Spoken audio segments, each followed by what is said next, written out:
नमस्कार दोस्तों, कैसे हो आप लोग। अक्सर देखा जाता है कि लोग घर तो बनवा लेते हैं, फिर घर में फर्श उखड़ने की समस्या, टाइल्स टूटने की समस्या, साथ ही साथ दोस्तों किसी भी मटेरियल से फ्लोरिंग करवा ले उसमें डब डब आवाज़ आने की समस्या आती है। और ये बहुत ही कॉमन प्रॉब्लम है दोस्तों। हर एक इंसान दोस्तों या तो अपने घर में या फिर अपने पड़ोसी या फिर रिलेटिव के घर में ये चीज़ें एक्सपीरियंस किया हुआ है। फर्श उखड़ने का केस तो बहुत ज़्यादा ही आता है दोस्तों। लेकिन अगर आप घर बनवाते समय, जैसे कि इस घर की अभी नींव तैयार की जा रही है, ठीक है, तो अभी से दोस्तों अगर आपके पास जानकारी है ना, तो उस फर्श उखड़ने वाले समस्या को आप बिल्कुल जड़ से ख़त्म कर सकते हैं। कैसे ख़त्म कर सकते हैं? आपको पहले तो इस चैनल को सब्सक्राइब करना है, और दूसरी चीज़ दोस्तों, इस वीडियो पर बने रहना है। 3 से 4 मिनट में पूरी जानकारी मैं आपको घर से जुड़ी हुई दोस्तों, कंस्ट्रक्शन जुड़ी हुई हर एक बारीक जानकारी, छोटी जानकारी हो, बड़ी जानकारी हो, हर एक छोटा काम दोस्तों इस घर को इसके फाइनल स्टेज पे पहुंचाते हैं, ठीक है।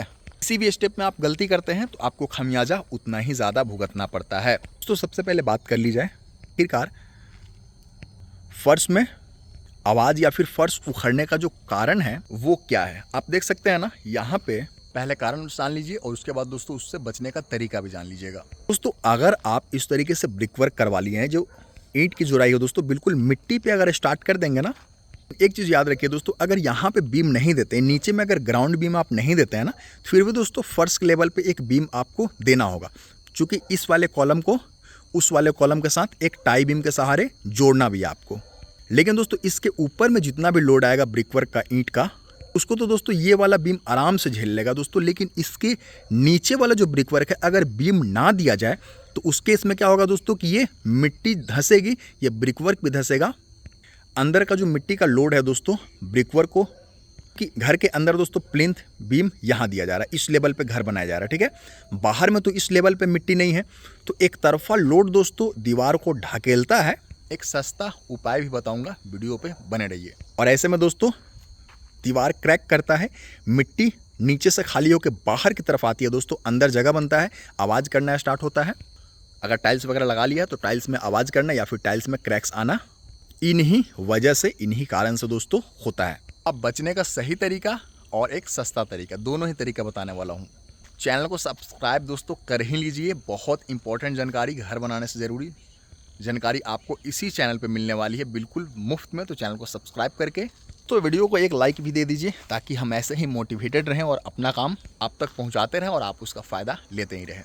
अब दोस्तों इस तरीके से जब ग्राउंड बीम आप देते हैं, ठीक है, ये जो बीम है ना, ये स्टार्टिंग पॉइंट में दोस्तों ये बीम देने का फ़ायदा ये होता है कि इसके नीचे कोई ब्रिक वर्क नहीं है, और ये बीम अपना लोड दोस्तों इस वाले कॉलम पे ट्रांसफ़र करेगा, और अगेन दोस्तों आगे जा करके उस वाले कॉलम पे ट्रांसफ़र कर रहा है। ऐसे में बीम को सपोर्ट करने के लिए कॉलम में है, ठीक है, कॉलम को सपोर्ट करने के लिए इसके नीचे बनाया गया फुटिंग है।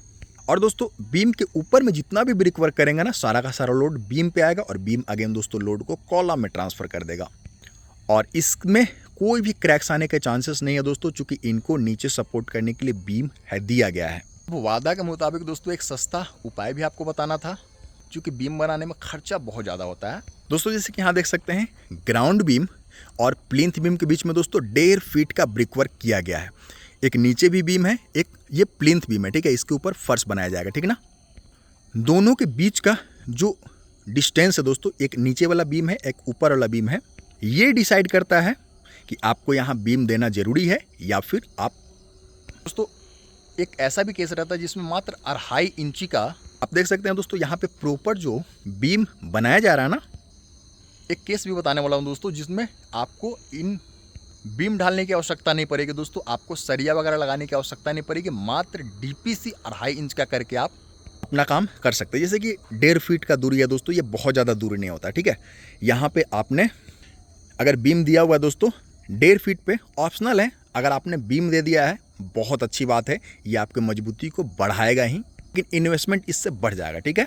आप अगर कम खर्चे में सस्ता वाला जुगाड़ चाहते हैं तो आप क्या कर सकते हैं कि अगर दोस्तों 3 फीट 3.5 फीट की ऊंचाई है ना, मतलब इस वाले जगह से ये ग्राउंड बीम है, मतलब ग्राउंड लेवल पे, ठीक है, ग्राउंड से 6 इंच नीचे से, इतना ऊपर दोस्तों आप मिट्टी भरने वाले हैं। 1.5 फीट 1 फीट का मिट्टी का जो लोड है वो बहुत ज़्यादा नहीं रहेगा कि आपके दीवार को तोड़ सके, ठीक है। लेकिन यही दोस्तों ये मिट्टी अगर 3 फीट 3.5 फीट तक भरना हो ना, फिर ये रिस्की हो जाता है कि एक तरफा लोड दोस्तों दीवार को बाहर की तरफ ढकेलता है, ऐसे में क्रैक्स डेवलप होता है। तो ऐसे में दोस्तों ग्राउंड बीम के बजाय एक्चुअल में ग्राउंड बीम के अलावा दोस्तों एक ग्राउंड बीम तो मस्ट है, ऊपर में दोस्तों एक प्लिंथ बीम भी आपको देना पड़ेगा। अगर दोस्तों 3 फीट या 3 फीट से ऊंचा है तो 3 फीट से कम है तो आप चाहें दोस्तों तो ये बीम आपने दिया हुआ है तो डीपीसी से भी काम चला सकते हैं। उसमें 1.5 फीट 2 फीट में मिट्टी की इतनी लोड भी नहीं रहती है दोस्तों कि ये दीवार को बाहर की तरफ ढकेल दे। तो ये दोस्तों आप देख सकते हैं किस तरीके से एक सस्ता जुगाड़ और एक दोस्तों जेन्युइन जैसा होना चाहिए।